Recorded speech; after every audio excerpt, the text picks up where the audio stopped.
I was born in Cape Town, South Africa, the picture you see up there.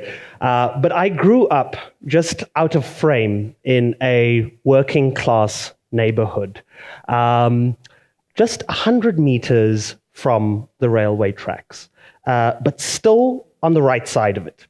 This is an important distinction. I always tell people that because despite South Africa's subjective beauty and the beauty of Cape Town, it's also a very complicated place, just like Jerusalem is.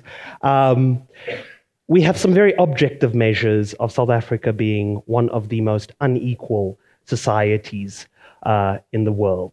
And so that distance of just 100 meters could essentially multiply over a lifetime into 10,000 kilometers or more.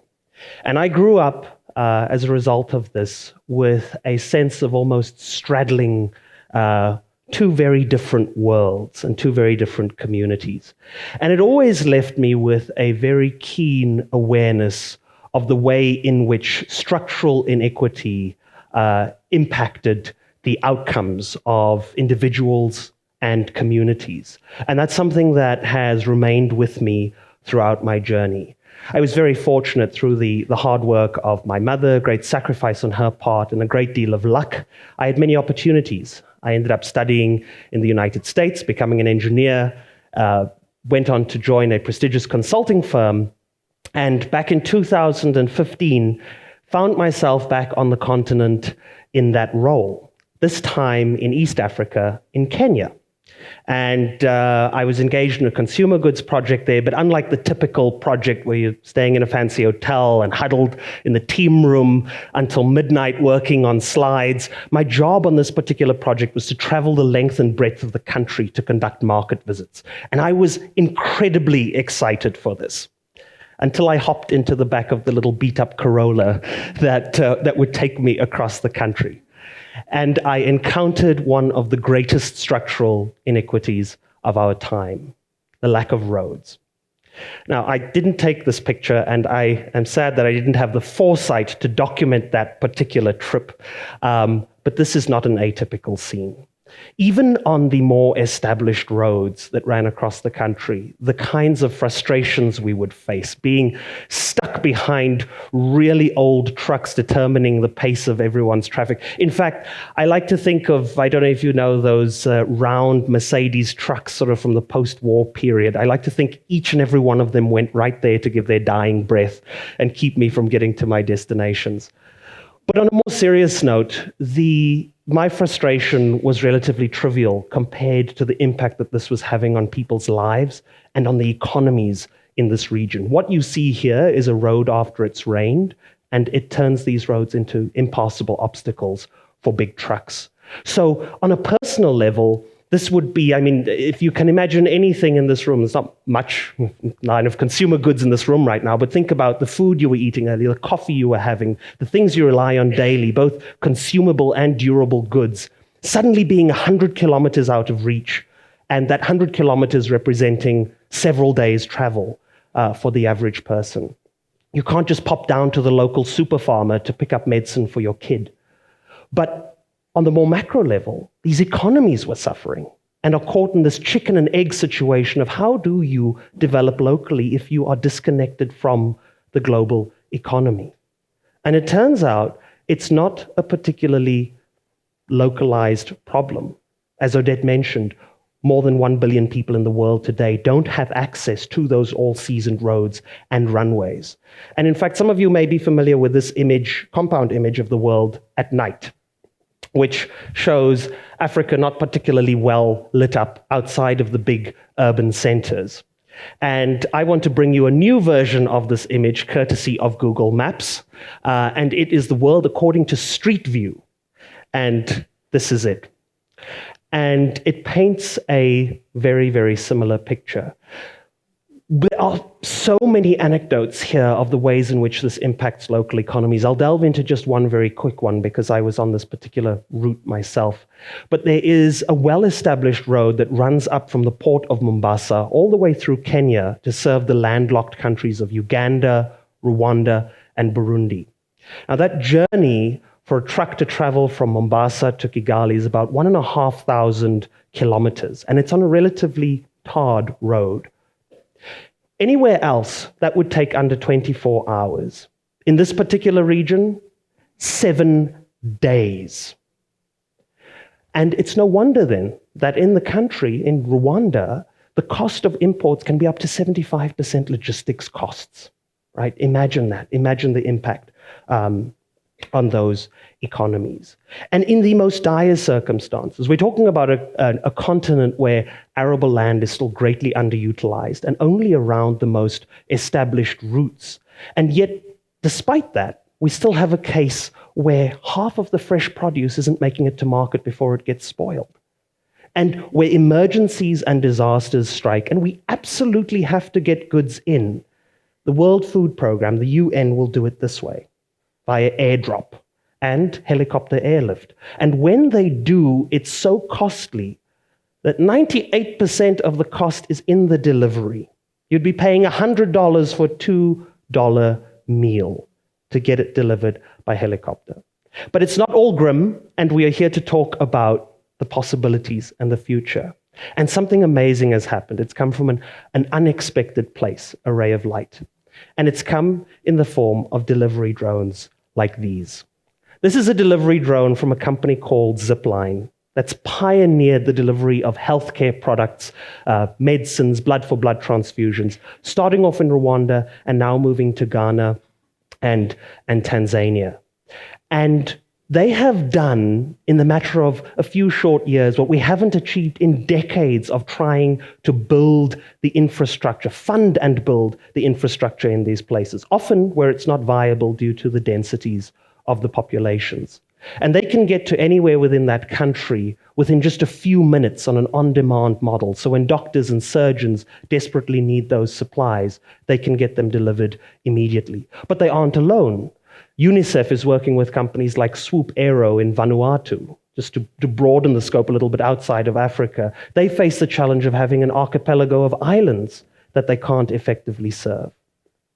And so drones have come to make this very big impact. And witnessing this with that bit of, with that experience in East Africa in my mind, I realized that what we were looking at here was not just some niche product finding a good market fit or some flash in the pan.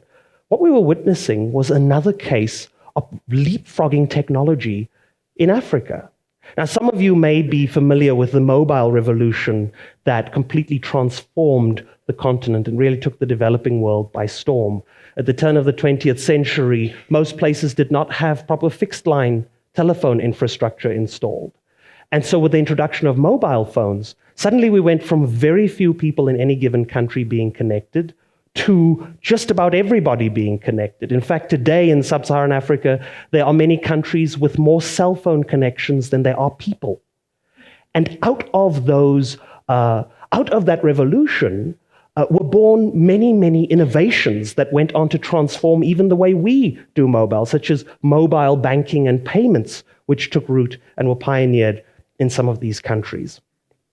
But I looked at this and I said, we must be able to do more. We must be able to move bigger cargoes, further out, more meaningful things, really to create that logistical access, and very importantly, to enable those local economies to thrive and to join the global economy.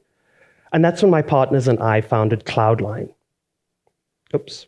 I want you to see this clip. It's actually, I'm a terrible designer, and you'll see this in the rest of the slides, but this is not an animation. This is an actual clip of it flying, if I can get it to play. I'll just go back one. That should work. That's an actual clip of our drone flying. So we use these delivery drones that are actually airships. You may know them as blimps or zeppelins, and to carry goods into those communities, but also to bring back local products from those communities to national and ultimately global markets. Now, here's just a picture of a prototype that we've got flying back home in Cape Town with one of our team members, Ben, for scale. And you may be thinking at this point, why would you go with airships? This is sort of failed technology. Didn't it fail spectacularly? And I'll address the elephant in the room. Maybe some of you are thinking of a very famous Zeppelin that started with an H and rhymes with Hindenburg. And And at that point, I just say, well, that was filled with hydrogen and made out of cow intestines. So we've got a few 21st century upgrades and even 20th century upgrades like plastics and electronics, but also things like drone navigation technology that we're adding to that. We're able to draw on all of the advances that we've seen in the multi-rotor and fixed-wing world. As those technologies become cheaper and cheaper, we can incorporate them here and do the same. But because we've got helium as our lifting gas, we have some great advantages, and we overcome that battery range anxiety issue. So our target is to enter the market to transport goods over 200 kilometers and to be able to carry 50 kilograms and more. That's just the start. And some of you may be thinking 50 sounds small still, but we'll get to that part in a second. And here's a little bit more footage of us flying around a test site in Cape Town, just so you can get an idea of the inherent stability of these very, very awesome drones. But some of the real advantages that we get from airships that excite me a great deal are the fact that, number one, we're inherently safe. When we're flying 200 kilometers away beyond visual line of sight, if we lose communications, if a motor should fail, we float. We don't fall. We're quiet. We're efficient. And very importantly, we're already emissions-free when we run on battery power, but we're also able to be powered by solar, which is incredibly exciting to us because that would extend our reach that much further and increase our operational flexibility. And so we've brought this together and done or made this progress to this point. We're very, very excited about that. But we get even more excited when we think about how logistics is going to change on the continent and in the developing world as a whole.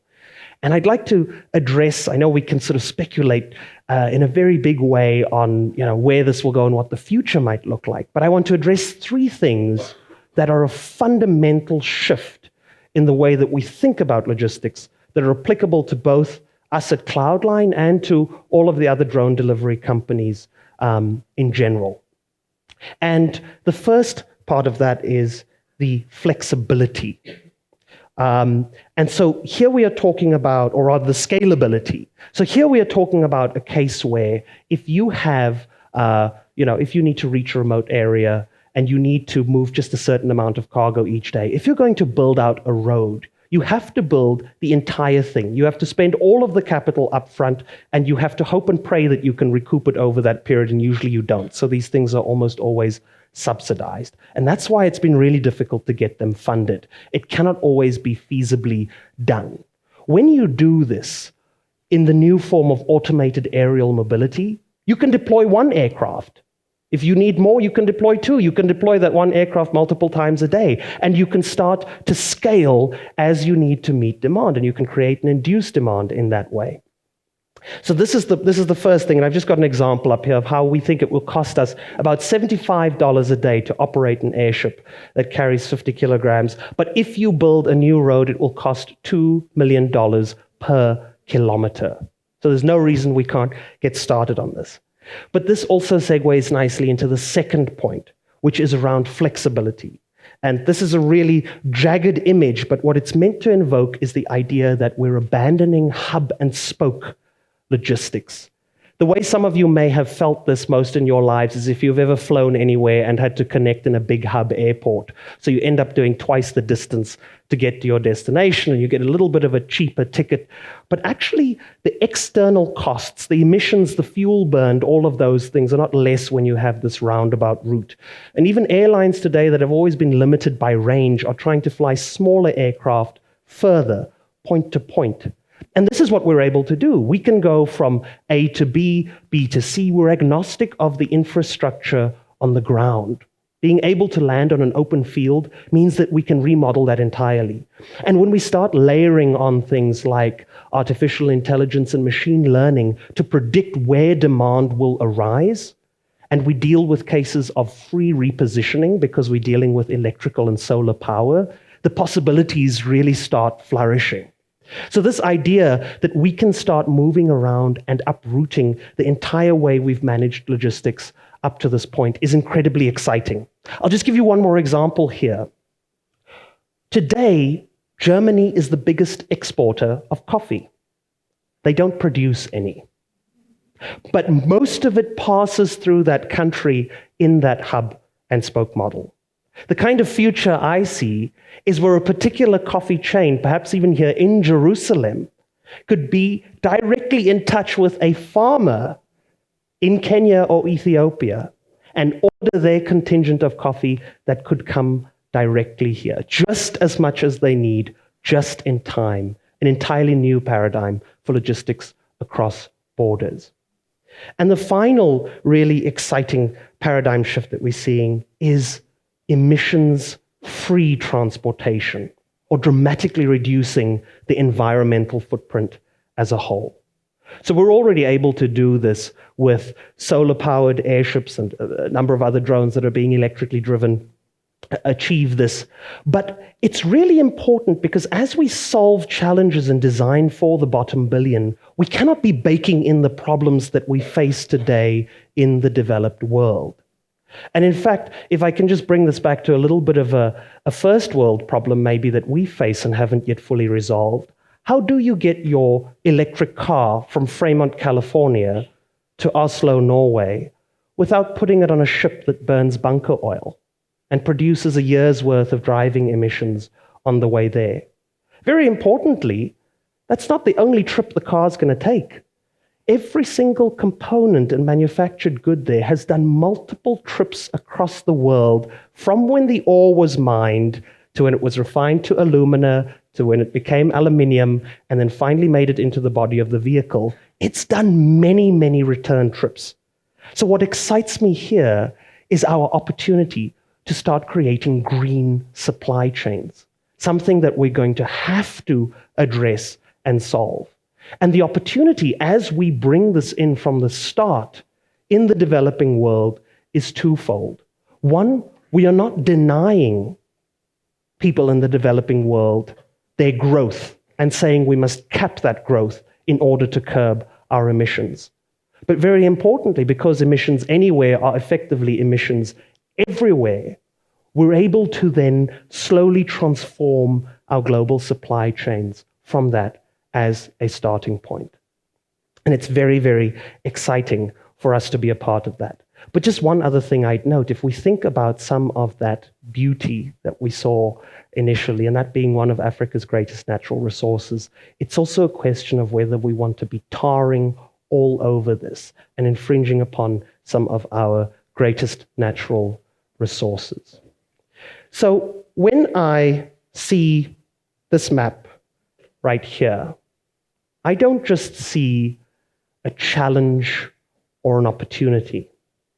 What I see is an obligation to act. We now have the technologies. We have at our fingertips the methods we will need in order to address these seemingly intractable problems. Cloudline is committed to doing that. I am committed to doing that. And I hope that after today, you will be too. Thank you very much. Toda rabba.